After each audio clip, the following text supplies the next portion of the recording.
This is Lightning Power Lunch, presented by Reef Rum on the Lightning Audio Network with Dave Mishkin and Greg Linnelli. I didn't love our game tonight, I'll be honest. I thought our execution was off, and we played the game slow. We were just slow tonight, slow in our puck movement, our execution, our speed, and so that didn't help us. In saying that, Buffalo's they're a good team. See why they've ripped off, how many games they've ripped off in the last 25, how many wins.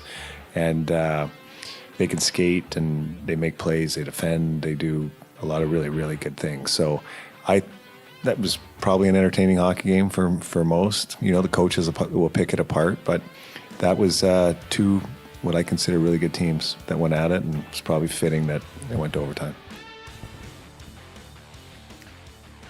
Boy, Coop looked tired there, didn't he? He looked like, I just came off the Stadium Series. He better get some rest on that Yeah. cross-Atlantic flight to Italy on Friday. He I was looked reading the article, the NHL, I mean, it's not the NHL, it's the countries Yeah. have arranged charters from New York on Friday to Italy. And I think Ed and Cena had this article. J.G. Moser is actually traveling with some of his Swiss teammates who play in the Devils. There are a lot of Swiss players on the Devils who are going to the Olympics, and they kind of have their own deal where they're going to go over, I think, as a group. But Sure. I'm presuming Coop, as the coach, is going to go on the charter. Maybe he'll get a nice long nap on Friday. He will have earned it. Well, you think about, life as a coach, as a player, I think can be taxing, especially coaches, because you're probably constantly looking at film to a degree. I mean, I shouldn't say that. I don't know how much film, but you do know they do it. They don't just show up for a game and say, "Come on, boys, let's go get them." But you think about the process he's had to endure over the last couple of years, because I think that's probably what it's been like to pick this team, Team Canada. I mean, it's been a process. So you're constantly evaluating. You've had the Four Nations tournament, and I'm talking about over the last year, and you've had playoffs. You've had this tremendous run that his team has been on, but there's stress involved because you're losing players almost every game, it feels like. So you're constantly having to adjust and integrate new players into your system while at the same time winning games. And now you've got the Stadium Series and the Olympics really in a short window. In addition to, you have to play a couple of games here before you head over to the Olympics. Yes. That week. And so it's just a lot. And let's humanize this. I mean, we all can feel the effects sometimes of a busy schedule. And I think for the Lightning and for John Cooper, this is a busy, busy time. And Very busy. And it's emotionally draining too. And that's the thing. The job as a head coach, and look, they sign up for this. Yeah. It's a lot more thrilling than a lot of other professions because you're in the thick of it. You're behind the bench. Being behind the bench in a hockey game is a rush. It is. But when you have a rush, there's going to be a little bit of a letdown too, right? Be a letdown. I mean, this isn't pick a profession. There's some great professions out there, but I'm a rock star. If you're sitting at a desk, it's a little different, right? You might be working long hours, but it is a little different than being, a head coach of a major league sports team. Huge rush. And being in the thick of, like we hear the words, battle, right? I mean, right. You are in the thick of tremendous action, and you ride that as well. Now, as we know, he's coached over 1,000 games in the NHL, so it's not his first rodeo. But yeah, I can understand why he might be a little tired. Well, and the fact that Cirelli, if he's tired, he just sounded a little tired. He did, there. and maybe he's not tired. Who knows? Maybe he's not tired, and maybe he'll get some sleep. To your point on the plane, but it does feel like coaches today's game. What's the famous story with Joe Gibbs, the former Redskins Hall of Fame coach? He used to sleep at his office. Like he wouldn't go home, and that can lead to burnout, no doubt. And so I think that's what happened to John Madden. Yeah. I mean, before John Madden was this iconic announcer, he was a coach. He coached the Raiders. Took over, I think, in the late 60s, if not the late 60s, very early 70s, and, won a Super Bowl. Boom! The Raiders kept running into the Steelers. That was basically the Raiders. The Raiders probably would have won more Super Bowls in the 70s Correct. Because they had to play the Steelers Yeah. repeatedly and often in Pittsburgh. I think the Steelers won one game in Oakland. This is before you were born, but it was on my radar a little bit. Yes. One of their Super Bowls the Steelers won. They had to win in Oakland, and they did. Yeah. Madden was the coach for most of those Oakland teams. They finally, one of the years the Steelers lost, they may have lost to Oakland, actually. It might have been 76. Yeah, 76, 77. Yeah. The Raiders ended up winning the Super Bowl, and it wasn't long after that Madden was like, I need to step away. Right. Yeah, now, he didn't step away from the sport because, he got to be a broadcaster for 30 years. Yeah. I maybe mean, longer. I'm not sure exactly when he stopped, but he and Pat Summerall were an iconic duo. Think about it. CBS is the network they worked for. It's not just hockey coaches. It's a high-stress job. Yeah. The money today makes it easier to swallow those longer nights and those moments where you're in distress. I mean, it's really hard to turn down $5 million, but that, to your point, that is part of the situation. Anyways, John Cooper speaking. Last night's, yes, I think, and the team is on the ice right now, by the way. Good. So we can give an update about what's going on there. So Steve just texted. This came from Ben. Cooch, Guentzel, Hagel, and Vasi all given a rest day. Understandable. Today, We were just talking about their time on ice, not for Vasilevsky, but I mean he's played a lot too. He has. The other three guys are playing extraordinarily high minutes for them during the regular season. Playoffs are different, but during the regular season for them to be hitting. Kuch was at like 22 last night, which was a little bit more normal because he doesn't kill penalties. But, Guentzel and Hagel have had two enormous minute games in a row. Guentzel playing center. That was, certainly a story last night, taking more faceoffs. Of course, we know he's on the power play, kills penalties. I mean, he is, as Cooper said last night, when you're a really smart player, you can adjust to anything. He said, if I have to put him on the back end, I probably could. And that's what it is. But big picture thoughts, and then, partner, we can break down this game. Nikita Kucherov, again, it may not seem like it, but you look at the score sheet, and it's another 4-point game. The pass he makes at the end to Guentzel, I mean, that is very few players can do it. What was interesting about that play, it was a long shift for him. You could tell he was dead tired. I actually think he poked the puck away with his stick coming back on a back check, and they were able to corral the puck, and he just turns and throws a dart, and I'll use a football analogy, to Guentzel, who, again, maybe his finishing ability is a little bit underrated in today's game, but just phenomenal. And then, of course, we get into the Darren Raddysh again, makes his presence felt with an opportunity late in the game to tie things up.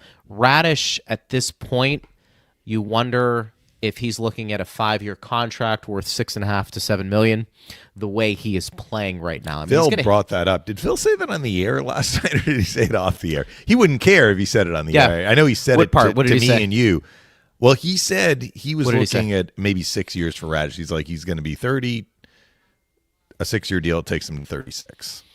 Maybe. And I think the money that he mentioned was in the range that you were talking I mean, about. that's probably... So clearly he said it to me off the air, and you didn't even say it. No, but I mean, that's probably accurate, but another big and that may moment not for be him. That may be what the Lightning, like from his perspective, what the Lightning would offer. You get out on the open market, and they overpay a little typically. Silly season. Yeah, it does get so. But I'm curious, your thoughts overall. I thought all in all, another win.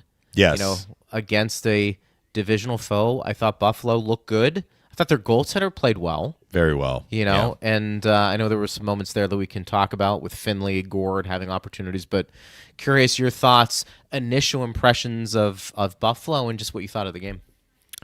Yeah, and let me just qualify. When I say silly season, that's good for Darren Raddysh. Darren Raddysh, if he decides to go to open market, the fact is, you said teams tend to overpay for free agents. That's good for the player, right? So he has a decision to make about his future. And right now, fortunately for the Lightning, I mean, he's focused on doing what he's doing for Tampa Bay, which he was as big a reason as any why the Lightning got points out of last night's game. We can get into that. So I was impressed with the Sabres. This was a strange first game for the two teams. The Lightning had a lot of stuff going on. coming off the Stadium Series high, and Coop doesn't often talk about this publicly. I'm sure he thinks about it, but he actually mentioned it last night. He's like, yeah, this game was a concern because it was coming in between the Stadium Series game and after the Stadium Series game and the game against the Panthers, which is always loaded with subplots and everything else. This game was in the middle, right? And it was the first game after the high of coming back and winning that game outside. You know, many of the players said, you know, I'm going to remember this game for the rest of my life. So how do you come back, you know, less than 48 hours later or 48 hours later and 30 minutes and play the way you need to? So that part was challenging for the Lightning. They were shorthanded again in terms of injuries. You know, you're pulling Paul and Cirelli out. Hedman is just coming back, getting reacclimated. You had a bunch of guys who were playing their first game in the NHL in a while. Curtis Douglas hadn't played since December 27th in the NHL.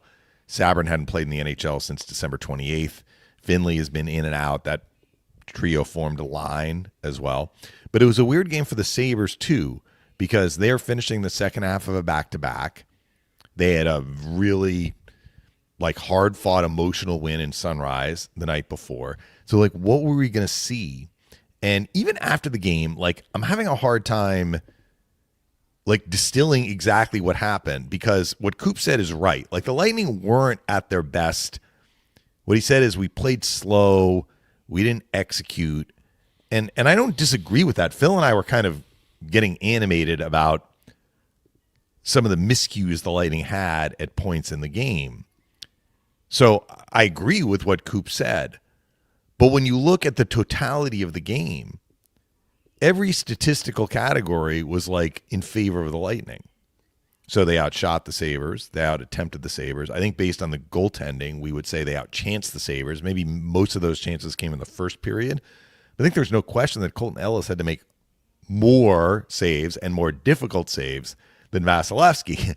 So even in a game in which the Lightning might have not been clicking on all cylinders, I thought the Sabres had a lot to do with that. The Sabres, for the second half of a back-to-back, they dug in, they competed, they played hard. They had the early, goal against. They pushed back. And I thought that they showed well. They're a good team. Coop is also right when he says, look at their last 25. It was actually 26 and now 27. They've only lost 4 games in regulation. They won 21 of them. They're a good team. I was really impressed with Samuelsson. We talked about him, not just because he scored the 2 goals, but that was impressive too. Yeah. He's now got 11 on the year. I mean, he came in at plus 28. Right. I think he finished plus 2 last night, maybe plus 1. He might have been out on the 5-on-6 goal against. But, I mean, he was outstanding defensively. That was the best game I've ever seen Mattias Samuelsson play. And, again, not just because he scored the 2 goals, but he's playing like that. You talked about the pedigree on defense with Dahlin, Byram, Samuelsson, and Power, who I thought had some struggles last night, but he's a number 1 overall pick, and he's a very, very good player on most nights. That's a really good top 4 for Buffalo. So understanding all of that, you get through the game and you're kind of the Lightning, if not for Ellis, they probably would have won that game in regulation. So I'm not quite sure exactly what to make of that, except to say that the Sabres competed. They were kind of in the Lightning's face. They were in the passing lanes. Sometimes they got a little lucky, they were in the passing lanes and a pass hits off a skate. It's not like the defender really was doing much except being in the way, but they deserve credit for that. And those slight miscues took away maybe some opportunities for the Lightning. And the Sabres deserve credit for grabbing the lead twice in the third period. So I guess at the end of the night, you could say the Lightning could have won in regulation, but the Sabres also could have won in regulation. In fact, they were 25 seconds away from winning that game. So let's see when they meet again. We had the fan yesterday say the next time they meet will also be the second half of a back-to-back for the Sabres, but the Lightning will be playing their third game in 4 nights as well. So you get these games in the schedule. We'll see. I like the Sabres. I think that based on the makeup of their team, it seems like they are not a fluke. They've earned what they've gotten to this point, and if they keep playing this way, they're going to get in the playoffs. Where are they going to finish? Who knows? So how did the Lightning win this game. Darren Raddysh's shot in the third period resulted in the 2 goals that they really desperately needed.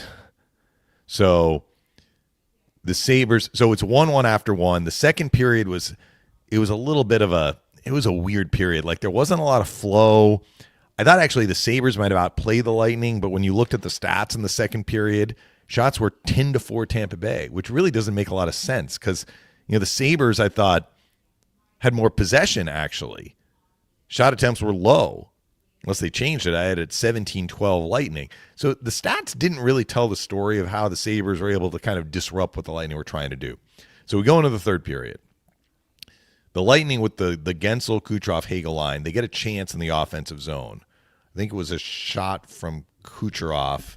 Ellis made the save, and Guentzel's right on the doorstep and can't quite settle the puck down to shoot it in. All right, there were a few of those plays for the Lightning. Guentzel seemed to be in the middle of a bunch of them. Remember that play in the second period where I do. He threw it in front and hit off Samuelsson and just dribbled wide. Sabres counter. Samuelsson brings it into the offensive zone and wires a shot in that spot that we've talked about a lot. Over the pad, under the arm. For Vasi on that shot, it was the glove side. Yep. He zipped it. So it's 2-1. And the Sabres are starting to feel like, all right, this is what happened the night before in Florida. Game was 3-3 in the third. And Zucker scored 4-3. They locked it down. They got a late goal from Doan. They won 5-3. It's like, and the Zucker goal came kind of early in the third. Same sort of script. We're 1-1 going into tie going into the third. We get the early goal in the third. Let's lock it down. Lightning didn't have much going for the next couple of minutes, but then they draw a penalty. They go on the power play. They only had 2 power plays in the game. And on this power play, Bjorkstrand scores the goal. But why does he score the goal? Darren Raddysh. Huge shot from the point. Again, we don't have access on hand, and I didn't even know how fast the shot was that went in at the end of the game until I read it in one of the stories. 98 miles an hour was the tying goal on the 6-on-5. I don't know how hard this shot was, but it was a hard shot, and it was on net. So Ellis makes the save, and if you heard at the end of the game, Greg, I asked Phil, how hard is it for a goalie to stop a shot that's, let's say, 95 miles an hour or faster, and if he stops it, right, not to give up a rebound? He's like, unless he catches it, it's going to be a tough save to make and not allow a rebound, unless it's like breadbasket, right? Like you swallow it up. This shot from Raddysh led to a rebound. Ellis is out to challenge the shot, and Bjorkstrand's wide open in front, and he slams it in. So now you're 2-2. Past the halfway point of the third period. We've seen games like this before with the Lightning in January. Tied in the third. They get the game to overtime. More often than not, they win. OT or in the shootout. Occasionally they lose, like they lost to St. Louis in the shootout. Right. One exception was the game in Pittsburgh where it was 0-0, and both teams scored late. But this was 2-2. We're into the third period, and John Cooper made the decision to send out the Finley line. And Phil and I both said, this is a big challenge for this line. They hadn't played much in the third period, but it's tied. So it starts with Moser making an outlet, and Finley can't get a piece of it. Now, I don't know if this is more on Moser or more on Finley, but it goes for an icing. Mistake number 1. Like you just gave the Sabres 200 free feet of ice. So Lightning, I think they won the faceoff, but they got it. They move it down the ice, and Curtis Douglas takes an offensive zone penalty. I mean, these are the details of the game that can tip the balance of a game. Now, I'm not saying this to pick on Douglas. I think it was a tough assignment. He hadn't played in the NHL since December 27th. I was going to say, it's a right? tough ask, right, for a line that hasn't played a ton. Yeah, and I mean, he's trying to make a play there. He's got the long reach, but he hooked the guy. I think it was hooking. Yeah, it was hooking. Yeah, right. So Lightning go on the penalty kill. They'd killed 2 penalties in the first period. Their penalty kill has been good this year, so they send out Guentzel, Hagel, Chernak, and McDonough. They got an early clear on the kill. They got it down the ice, but it was early, so they kept those 4 guys out there. Sabres brought it back in. Lightning could not get the puck out. Yep. So the Sabres ended up scoring with 2 seconds left on the power play. Those same 4 guys were out on the ice for the Lightning. So as good as a defenseman, as good of a defenseman as Ryan McDonagh is, if you're going to force McDonagh to penalty kill for almost 2 full minutes, he's going to get tired. And give Josh Doan credit. Doan got position on McDonagh, and Thompson makes a great pass to him right at the end of the power play for a redirection. I think if that pass is attempted 30 seconds into the kill with a fresh McDonagh, maybe Doan doesn't get open. Maybe he doesn't get his stick in position. But a very well-executed play at the end of a very well-executed power play by the Sabres. Give them credit. And I think they had their same 5 guys on the ice for the full 2 minutes or 158, but it was less stressful for them. Like they were in control of the puck and they knew where they were moving it, and they basically didn't have to retrieve it after that early clear by the Lightning. So now it's 3-2 with like just over 5 minutes left, and the Sabres on the next shift did to the Lightning what the Gord line has done to other teams. They brought it in the Lightning's end. The Lightning couldn't get it out, and it was actually the Gord line was out there. They could not execute a clear. Vasi, I think, had to make a tough save during that sequence to keep it 3-2, but the clock's ticking, right? The Sabres basically burned between a minute and a half. From about 5 minutes left to about 3.5 minutes left, the Lightning couldn't get the puck with any sort of ability to sustain pressure. So I think the next line over the boards was James and Gonçalves and Kucherov. They had those 3. So Kuch basically took an extra shift. And they got it in the offensive zone, and they buzzed around a little bit, didn't score. So now you're at about 2 minutes left. They pull Vasi. They get their 6-on-5 out there. And the Lightning did a good job on the 6-on-5. They did. Like, the Sabres had one crack at the empty net, which was an icing, so maybe it wasn't really a crack at the empty net. I think it was Samuelson, actually, who just wired it down the ice. It missed, fortunately. And, the Lightning had a couple shot attempts. Ellis made a save on one. I think the other might have been tipped wide. The Lightning had to win 3 faceoffs in the offensive zone. They won the first 2, but then the third one they lost. The Sabres cleared it. So the Lightning have to re-enter the offensive zone. And Phil is commenting as they're trying to get it back in. He's like, careful, careful. Like, he's afraid because they were trying to carry it in. It was going to get disrupted and it was going to get cleared or empty net goal, possibility for the Sabres. But they get it in. They set it up. And this play starts. So Raddysh takes a wrist shot that I think it got blocked. I didn't think he get credit for the shot, but it was blocked down low. It pinballs to Hagel. Hagel's at the left circle. Hagel makes a great pass cross ice to Kucherov. And now the Sabres are kind of like, well, wait a minute. That pass got through. What's Kucherov going to do? He feeds Raddysh. The middle opens up for Raddysh. And he even said, Kuch is giving me the puck, and he's saying, Raddysh, I just have to pound it. Yeah, just have to pound it. He is pounding the puck. He's pounding the puck, bumping 100 miles an hour and getting this shot on net. And he just blew it right past Ellis. Tie game with 25 seconds left. So the Lightning scored a 6-on-5, but they got goals 2 and 3 because of Raddysh's shot. How hard it was and the fact that it was on net. So let me just talk about the overtime. I'll try and be more brief. So the Sabres had a good overtime. Like, they had 5 shots in overtime. The Lightning had 1. The one shot the Lightning had was the goal. Right. So the Sabres had some looks during overtime. The last shift in overtime, though, they have on the ice Dahlin, Tuck, and Peyton Krebs. So Tuck brings it into the offensive zone, takes a shot. Vasilevsky makes the save. Dahlin, maybe he's seeing the clock. He's like, I know we're in the last 30 seconds. He's like riverboat gambler. He goes into the corner. He's the one defenseman. Which, look, the other 2 guys have to defend too. It's 3-on-3. But your one defenseman is going into the corner in the offensive zone to try and win the puck. And Moser is able to just nudge it away from him.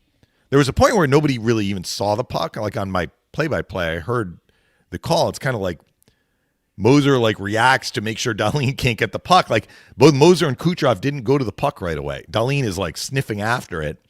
Moser nudges it away. When you watch the replay, Kucherov tries an initial pass for Guentzel, and I think his stick blade went over the puck. Or he just didn't get it, right? But as soon as it comes to Kucherov, you see Guentzel getting ready to leave the zone. Yep. So the first pass attempt actually missed. Had it connected, Krebs is not far from Guentzel. Like, Guentzel isn't even past the red line when Kucherov whiffed on the first pass attempt. but Kucherov, like lickety-split, gets it again.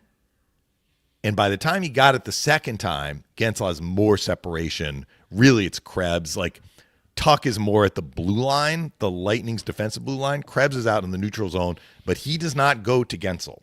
Right.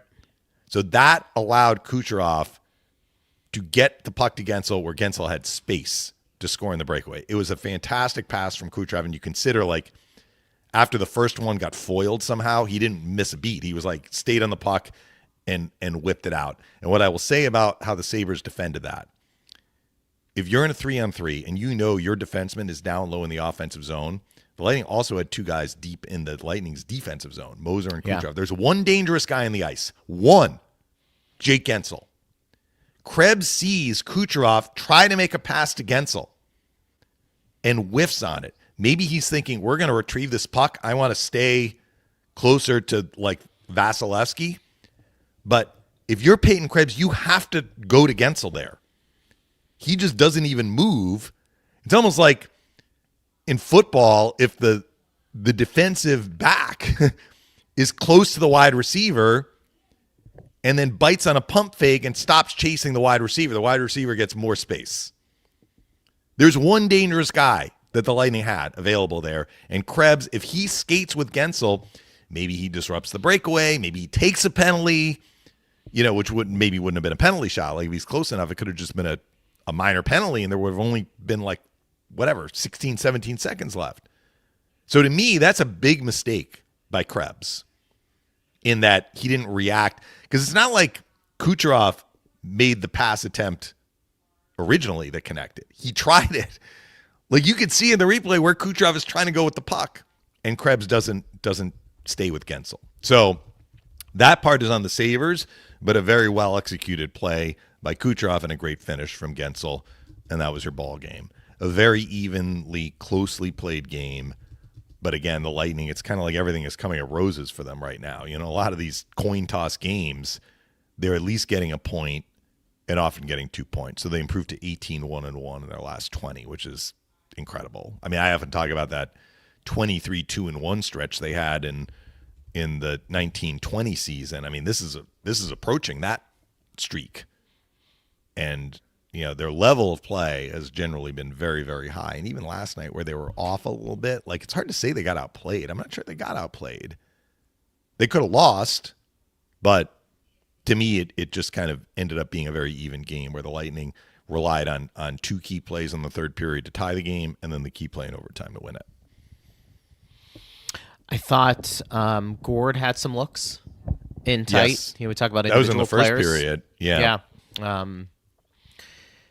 Finley, once again, has a breakaway opportunity. In the first period, yeah. Yes. Which, Finley, I mean, how many breakaway opportunities would you say this guy's had throughout the year? Limited opportunities. Well, he scored in Florida. Yeah. Yeah, but he had two in that game. Yeah. It feels like he, for whatever reason, finds a way to get a breakaway And he here scored and in the Carolina game. Yeah. That first win in this 18-1-1 stretch. That was a big goal for Finley. Where Yeah. he had a breakaway, the goalie made the save, and he put in the rebound. Yeah. Yeah. Just, I don't know what to make of it other than I noticed it. Carlisle gets the opportunity to play, and Yes. Crozier's the one who Had him sits. on the right side, Yeah. which was interesting. They had him with Hedman. Brian felt like Crozier's play has dipped a little bit the last couple of games. Okay, and that well, maybe the Carlisle- coaches agreed. Yeah, and that Carlisle maybe has earned that right to stay in line. Also, Yeah. I think in some ways, too, it's another way to showcase some of these players. If you believe that there is an opportunity here for the Lightning to make a move, I have maintained that going back, you're probably looking at one or two players from the roster. Mm-hmm. And if teams want to see potentially a longer look at a player that maybe they're potentially interested in, yeah, this could be part of the process. Carlisle, bigger point, has earned it. He's played pretty well. Yeah. But he has played well. I don't know if many people thought maybe he was going to get the nod before Crozier in a game like that when they go 12-6, but he did. And so kudos to him. Yeah, I'm not going to disagree with what you're saying because they had to make a decision about which defenseman was going to sit, and it was Crozier and not Carlisle, and they put Carlisle on his offside, which I haven't seen him play there. I'm not sure if he has played there in the minors, but that's a big ask. But I think the decision to go 12-6 I may be wrong about this, I'm guessing, the Lightning wanted to give Sabrin and Douglas a game together on a line with Finley before the Panthers game. So if you're going to play all three of those guys... Why? What's going to happen on Thursday? Well, I think I don't know if anything is going to happen, but I think they want those guys in the lineup on Thursday. So if you're going to put them in the lineup on Thursday, it would seem logical that you would give them a game together before that. So if you're going to do that, that means you are going to go 12-6, which means one defenseman is going to be scratched. And then I will defer to kind of what you said, Brian relayed. And there was a decision to be made, and this was the decision. But let's see if that Finley, Sabrin, Douglas line is in fact a line against the Panthers. When they've been a line, they haven't been a line often. When they've been a line, they've played some of their best hockey against Florida. So, I haven't minded their game when they have played collectively. Yeah. And they had the chance. The line had the chance in the first period that you referenced. They get caught up in a numbers game, and I think situational hockey too. So if you're playing the Panthers, better chance that those guys are going to be in the lineup than if you're playing Colorado, right? Or Buffalo, or, something like that. I think extenuating circumstances allows them to get into a game like that last night. But that being said, I felt for Douglas a little bit because, of course, he wants to perform well. Yeah. And when he comes in, he takes that penalty. And I think it was in the offensive zone, correct? It was. I mean, those are kind of the worst ones that you can take. And so you acknowledge that, you move on. He'll learn from it. He's still a player who's evolving. And so let's see if he's better in the game on Thursday against the Panthers. Don't know what to expect there. You wonder, and this was brought up on the last call as well, players who are going to the Olympics. Mm-hmm. Are you thinking about that going into that last game? But Panthers have 10 now with Bennett. But the bottom line is you're playing the Panthers. Right. And so that's But you're saying, animal, do you think about the Olympics? Like the Panthers, so the Lightning had they had 11, right? With Stahoviak. Sure. Without Stahoviak, 10. Take out Sorelli, that's 9. And I mean, some aren't going to be playing, like points out, right? So, but still, the Panthers now have 10. That list, Seth Jones is not going. So I'm not sure if that list includes Seth Jones or not. But they have 2 Latvian players who are going. Balinskis and Vilmanis are going to be teammates with Gergensons for Team Latvia. So the Panthers have a well-represented distribution of Olympians too. So we'll see. I don't know what to make of the game that we're going to have tomorrow. The Panthers will be playing the second half of a back-to-back. I think the big question is, because the Panthers have been very consistent at targeting Brandon Hagel when Brandon Hagel has been in the lineup in a game against the Panthers, which has happened twice, right? Mm-hmm. He's been in the lineup in the preseason, and he's been in the lineup for the one home game the Lightning had where Jones elbowed him. He missed the other 2. So, if I'm not mistaken, I think he missed the game after Christmas. I'm certain he missed the game after Christmas because that would have been a big deal if he was playing in Sunrise because we know, how Panther fans serenade him, as they did in the playoffs last year. So all signs point to him being in the lineup tomorrow. How are the Panthers going to react? Are they going to target him again? We'll see. Well, I don't know. I don't think John Cooper knows. So he's like, we're putting Douglas and Sabrin in. Well, and the other thing, too, is the reason I brought that up, because you understand how important the Olympics are to these players. There's a lot of them going for both teams. And so I don't think it changes the way you play, but it is an interesting question, knowing how big the Olympics are. Mm-hmm. But this is the reason I don't think that's going to be the case. This is a heated rivalry. And so I think when that happens, the emotions sometimes get the best of you.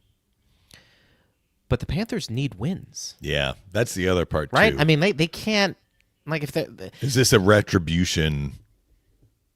Continuation of the Brandon Hagel hit Barkov in the playoffs last year, continue to pay the toll retribution movement from the Panthers? Or are they like, however, we get it. We have to get points out of this game. I mean, I think it could probably be both.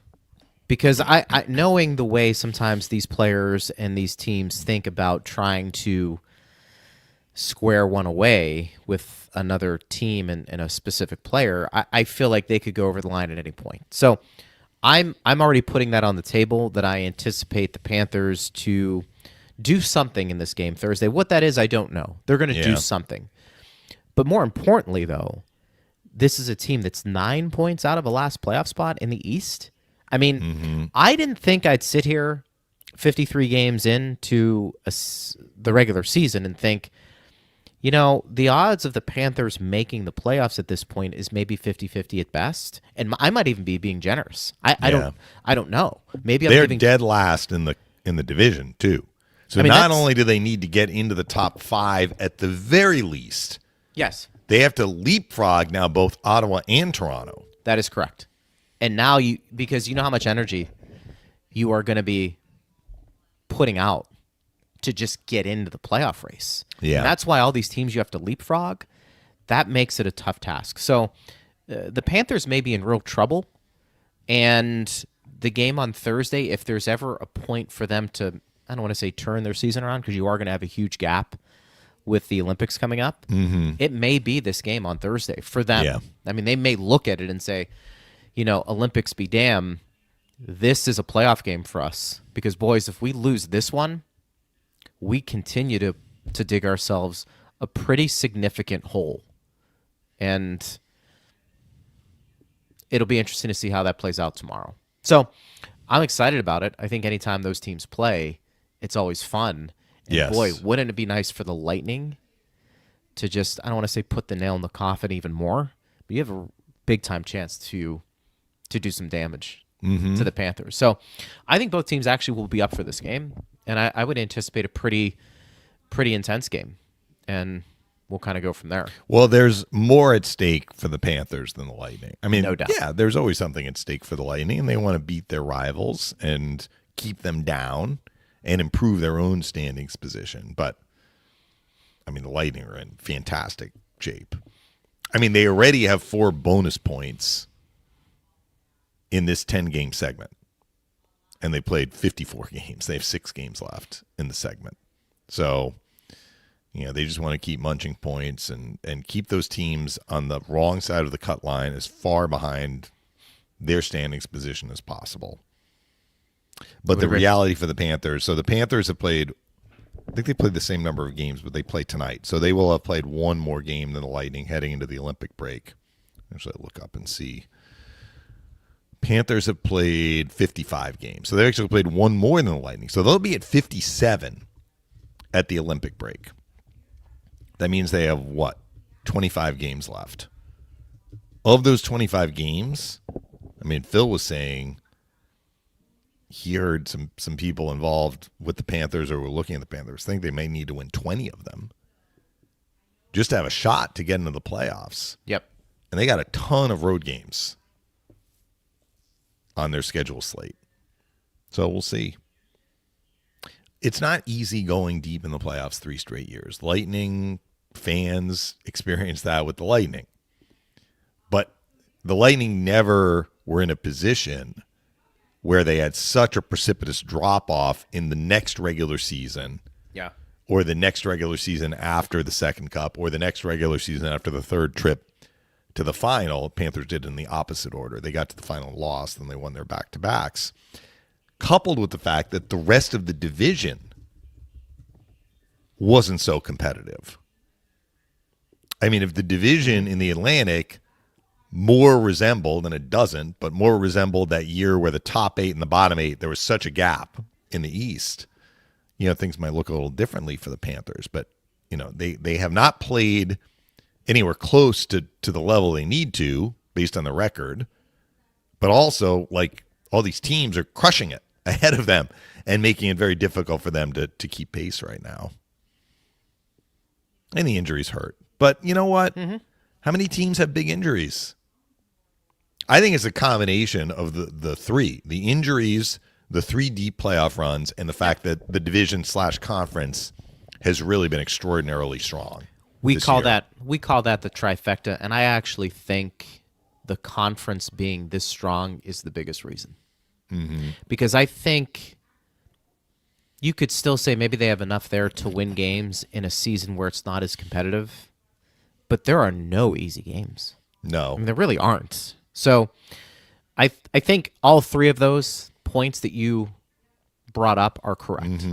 If I had to wager like which one is weighted the most, I would actually say the difficult schedule has been, or just the difficult conference. Yeah. Because it doesn't allow you any. You can't afford no to have any kind of a losing streak. I mean, the Bruins lost 6 in a row in regulation very early in the year, but they bounced back, right? And they've offset that. I mean, the Lightning started 1-4-2. But, this whole notion about the injuries. So, yeah, Barkov is he's their best player. He's their captain. Yeah. You're pulling him out. There's no question. That is an enormous hole. And they knew they weren't going to be able to fill it. They were going to have, other guys chip in. And, they've had other injuries. Kulikov got hurt in the second game of the year. They've been out without Seth Jones, I think, since the outdoor game because he got hit with a puck. So he missed about a month. But I'm actually going to look at their stats, and we can get more into the Panthers tomorrow. But just out of curiosity, of their main guys, how many of them have basically been with the team the whole year and not really missed any time? So I'm going to go to their stats. So they played 55 games. Sam Reinhart has played every game. Sam Bennett has played every game. Carter Verhaeghe has played every game but one. Anton Lundell has played every game but 3. Forsling, their best defensive defenseman, has played every game. Nico Mikkola, one of their top 4, he's played every game. Yeah. So, I mean, they've had a lot of their key players be healthy this year. So this may be an unpopular take in Pantherland. Yeah, I don't think because it's very convenient to just say, well, we have the injuries. Well, a lot of their key players have been injury-free this year. Yeah. They have not gotten the same contributions from those players as other teams, not just the Lightning, but other teams who have had significant, major injuries. They have had players come in and fill the gap. The Panthers haven't been able to have that happen for them. And then you factor in the Eastern Conference is a bear. Yes. And you can see why that's where they are. The Lightning have had injuries, but their level of play has not dipped. It's actually gotten better, in many ways. Who would have thought that? So that I think we kind of answered our question. Can it be a combination of all of those? Yes. Yeah. I'm probably more inclined, though, to pour more weight into what you said about play and schedule. But as it relates to tomorrow's game, like the Panthers are not giving up by any stretch. No. And it's going to be a rivalry game. This is the final game in the season series. So what the Panthers do after the Olympic break is going to be completely independent of what happens with the Lightning from the standpoint they will not see each other. Yeah.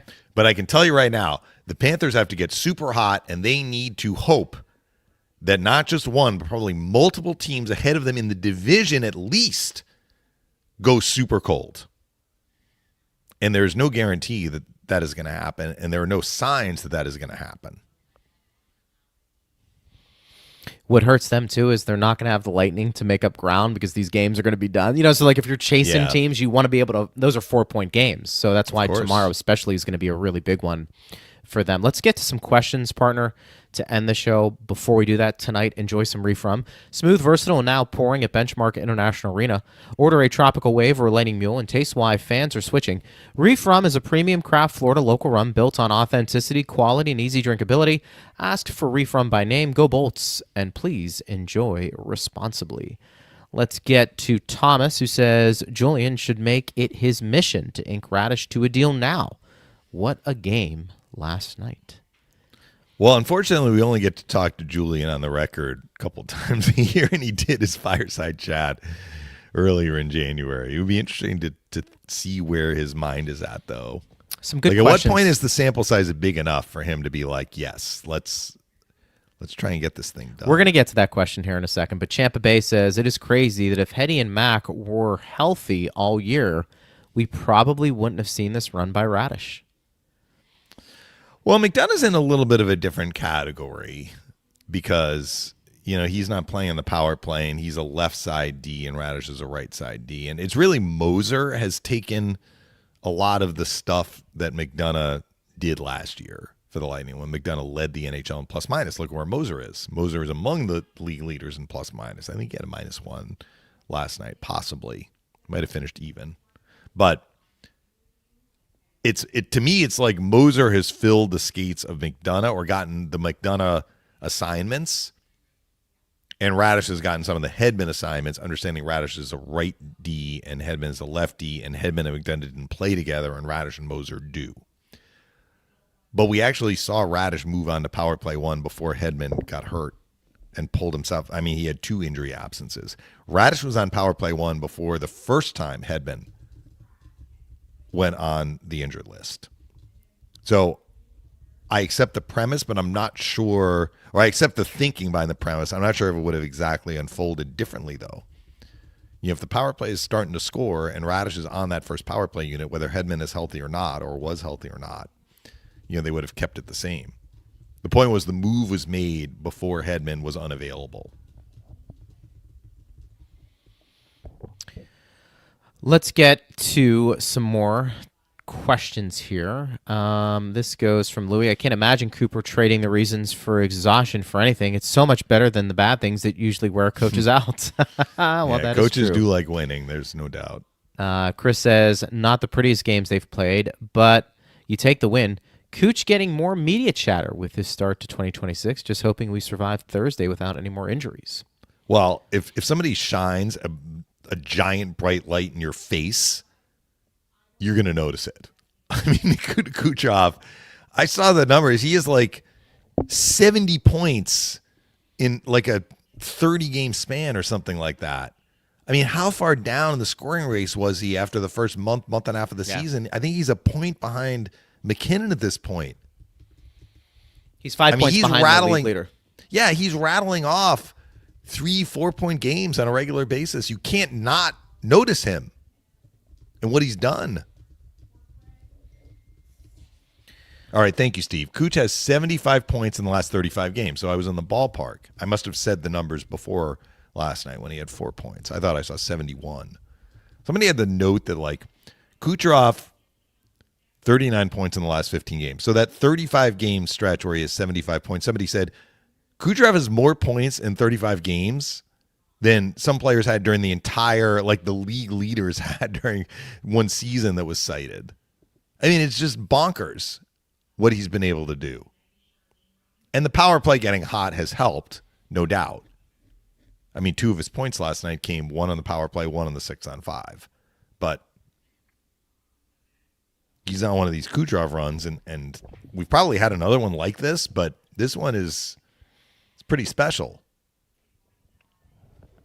Also, the Lightning are winning in a lot of games, so, I mean, he's benefited. I don't think this is, like, even close to, I mean, it's certainly not the majority, but, I mean, he is adding some with empty net points. Because the Lightning are up in games, and he gets to play in the 5-on-6. So whether he's scoring an empty net or he's setting up, Hagel has scored a lot of them. Usually, it's part of the process. Scoring an empty netter, right? You know, Kucherov is getting a point there too. But you know, McKinnon is out there for empty net goals. McDavid is out there for empty net goals. So they have the chance to get those points as well. So this was what I was referencing about some Raddysh questions. So. Zebra says, so are we viewing this Raddysh hot streak as a career year, or do we think these numbers are sustainable? If so, how would we approach an extension? So a lot of things up in the air. You're speculating. We do not know if this is Darren Raddysh, the norm moving forward. Here's what I will say to this. Darren Raddysh is most likely going to surpass 20 goals this year. I mean, maybe even closer to 30, but let's say in the 20 to 25 range, okay? It would be hard for me to say that Darren Raddysh is going to be a consistent 20-goal scorer from the back end at his age for the next 5 to 6 years with certainty. That doesn't mean he can't be a point producer. But 20, 25 goals is a significant amount from the back end. I mean, partner, how many times has Victor Hedman done it in his career? Once, I think. And he's considered, I would imagine, a Hall of Fame type player when it's all said and done. That's not to say that Raddysh's skill set shooting the puck isn't, at this point, better in his career than Hedman. I'm just making the comparison, how hard that is to achieve. Now, look, understand that his shot is a tremendous weapon that we haven't seen the likes of in quite some time. And as long as you have Kucherov feeding him the puck in that one area of the game, which is the power play, it's going to give Darren Raddysh opportunities to munch points from the back end. And he's also getting his shot on net, which is something he wasn't doing before, and it's something that John Cooper did point out yesterday in his press conference. So to answer your question, Zebra, do I think Raddysh is going to be a consistent 20 to 25 goal scorer from the back end from here on out based off of this season, which is where he's probably going to wind up? I'm going to give you my honest answer and say probably not. And I think those are numbers that Julian is probably weighing. That being said, I don't think his shot is a fluke. And I do think he's somebody that could give you 45 to 55 points from the back end and give you 12 to 15 goals pretty consistently from now until the length of his contract. I think this is an exceptional year. Sometimes athletes have that. I don't think it's the norm, but I don't think he's also a guy who's going to go back to 5 goals, 15 assists, and, playing limited minutes either. So I think you have to take that into consideration. What does that come out contractually? I've tried to be honest and give you my take on what the open market could be. Mish, you bring up a good point, and we've talked about this on the show before. For free agency, somebody is always going to overpay for free agents. That's just the nature of it's a bidding war. You take typically the best deal. I think for Raddysh and where he is and where the Lightning are, I could see something being in that range of 5 to 6 years at $6 to $7 million per year. And if you think that's too much based off of things that I laid out for you, then you have to live with the consequences that potentially this player could walk. If you think he can be somewhere in between what he's performing right now and you think it's worth it, then it makes some sense. Let me make this one other point, Mish, and then we can move on, or if you have thoughts to it. I think something we need to keep an eye on is the play of Victor Hedman. Because Victor Hedman is somebody who not only plays a lot of minutes, but is also somebody who can munch a lot of points. And if he's not going to get back to where we've seen him munching points at a pretty high level, I do think you need some offense from the back end. It has to come from somebody else, okay? I don't think it's going to come from Moser. It's not going to come from McDonough, Chernak, Lilleberg. And I don't think it's coming from Carlisle or Crozier, although we don't know because they're still relatively young. I think Raddysh is the only real threat offensively back there on the back end outside of Heddy. Destu. And Destu hasn't showed that he can do it at the NHL level, but in his past, he has. In his past, but in terms of it, particularly scoring goals, and he's a lefty. Yes, and we think Destu has more to give. I actually think with his shot and being good offensively, but at least in terms of what we know, Raddysh is doing it, and so that may factor in. I don't know how big of a factor that is, but if you were to lose a Raddysh, that's a big hole offensively if Hedman doesn't get back to the level that he has been performing at for so many years. So take that for what it is. I have no idea if the Lightning are going to make Raddysh an offer before the season ends. I have no idea if Raddysh would want to sign an offer before the season ends. I have no insight to that. The question was, is this kind of a fluke year?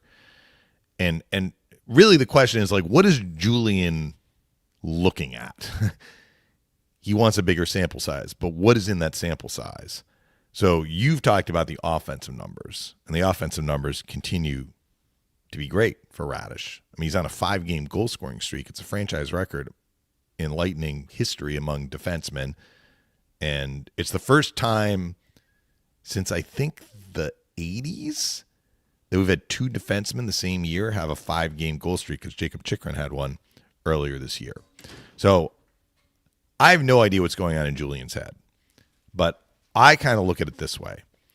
Remember a couple of years ago, we were talking about Brandon Hagel because Hagel joined the Lightning and did not produce much offensively during the year in which he was traded, but had a very good playoff defensively, playing with Cirelli and Killorn. And we head into the next year and like, what are the Lightning going to get from Brandon Hagel offensively? What can they expect? And I remember we had this conversation. And I said, I have seen Brandon Hagel score goals, and I don't believe you just lose that. Like, it's not like he was having pucks go in the net when he was scoring with Chicago, like off the skate. Like, you know, he had somebody feeding him the puck in a way that he was just tapping it in. Like, he was shooting pucks in. So I'm like, I don't think you lose that. I didn't know if it would like unfold the way that it did, or he's, you know, elevated. But we've seen Brandon Hagel shoot pucks in with the Lightning. That's part of his arsenal. I don't know if Darren Raddysh is going to get to 20 goals this year. He's at 17. If he gets to 20, I don't know if he's going to be able to do it again. What I do know is that if you can shoot the puck at 95 miles an hour or faster and get that shot on net, you are going to get points. Maybe the puck's going to go in. Maybe it's going to be a save and a rebound like on the Bjorkstrand goal. You are going to create massive problems for the other side, and a lot of this is coming on the power play. I mean, he's got, of his 17 goals, 9 have come on the power play, and I think I saw a stat that 12 of his 17 goals have been on one-timers, which, who's feeding the puck on one-timers? Kucherov. You know, are going to accept the fact that Kucherov is still going to be, you know, feeding him pucks. I think his offensive production is not a fluke. I think it's higher this year because he's getting the opportunity and he is meshed with this unit, and he's got confidence. Confidence can waver, but he's not going to forget that he's done it, okay? I think almost the bigger question, and without knowing exactly how Julian is processing this, the bigger question about Raddysh has always been, I think, defensively. And he has delivered an A++++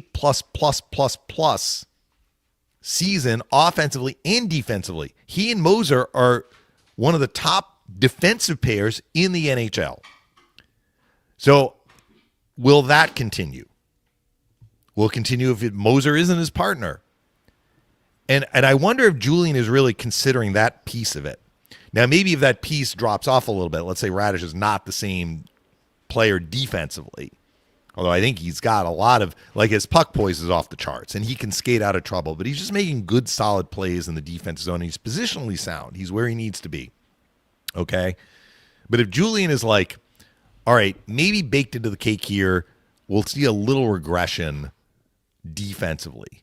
What he gives us offensively may still be enough, right? So I think these are some of the moving parts without knowing for certain. But I will maintain, like, if you're a defenseman and you can rip the slap shot and bump 100 miles an hour and get your shot on net and have a guy who's feeding you the puck where you can drill it, yeah, I don't know that the production is going to go down. I don't look at that as a fluke. I look at that as a guy who got an opportunity and is taking tremendous advantage of that opportunity, but also has the skill set now and the swagger to really excel in that position. That's how I take it. That's how I would answer that question. Anyway. It's a fair point. Yeah. And it's one that I think, you know what's funny is I think defense should never go into slumps. And so I feel like what we're seeing defensively from Raddysh is also probably a product of the confidence he's gaining offensively. He's playing more. Right. And so I think, and let's not discredit playing with Moser. So remember you and I and everybody eventually talked about why was Chernak playing at such a high level?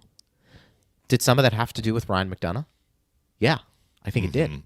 Is J.J. Moser in some ways becoming that a little bit? Yeah. Where that's his responsibility, and maybe they just play off each other very, very well. So to answer your question, I think that makes sense.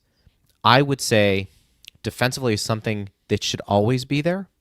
I think we're seeing the offense finally round into form because he's playing more, and maybe that's fueling his defensive play, knowing he's going to be out there longer. And he's also playing with Moser, who I think we're finding out is a pretty elite defenseman, at least defensively, so far this year. So, and Raddysh seems to relish, like, the play me comment he had to Brian. He relishes taking on more, and taking on more is not just playing on power play one; it's also getting those assignments with Moser against the opposition's top lines. I mean, now you got McDonough back, so McDonough and Chernak are taking some of that at times. But, Moser and Raddysh saw a lot of Tage Thompson last night. Yep. Per usual, right? Yeah. In other words, they see the other team's top line. 100%. So Raddysh is like, yeah, bring it on. I want this responsibility. No doubt. It seems to be thriving in that role. So anyway, not our decision to make. But, I mean, we remember the guys who have the big shots. We talked about it on the show. You don't forget defensemen who can absolutely, blast the puck. Because when you're on the other side, you or get a little nervous when you see that guy wind up for the big shot, right? That's what Raddysh is to other teams and other teams' fans right now. There's nervousness when you see him wind up because there are a few guys in the league who can shoot the puck as hard as him. It's fun. It's a good problem to have. Yeah, and it's a big reason why the Lightning are where they are. All right, tomorrow, it's not the last show. But no, it's we're the going last through game, the week. Yeah. Last game to break down a game, basically previewing a game. And then, of course, we'll be on the airwaves Friday. And then we're going to take some time off. Yeah. Because we need to. Yes. And that's we how need it to get is. our rest, like John We need Cooper. to get our rest. That's right. But we'll be back at it again tomorrow. Does it make sense to have somebody on from Florida at this point? Or is it kind of... Well, they are going to be... What do you think? They are going to be having a back-to-back as well. So we may have to... I don't care. Make them work. Make them work. Well, we've had Doug Plagans on earlier this year. Would Dougie come on? It's possible. He probably would. I think Doug would. relishes getting on the air. I like Doug. We've had George Richards on before, though George doesn't travel. Yeah. Although he may come to Tampa for this game. I'm not sure. Why wouldn't you? Although it's cold, stay inside if you can. Yes. Although he's being hit with some coldness as well. But I get it. We'll figure that out. We will figure it out. Yes. Great job as always, partner. Thanks to too. Steve Ersnick and Jared Johnston and everybody for listening. Appreciate you guys. I am Greg Linnelli. You've been listening to Power Lunch on Lightning Radio.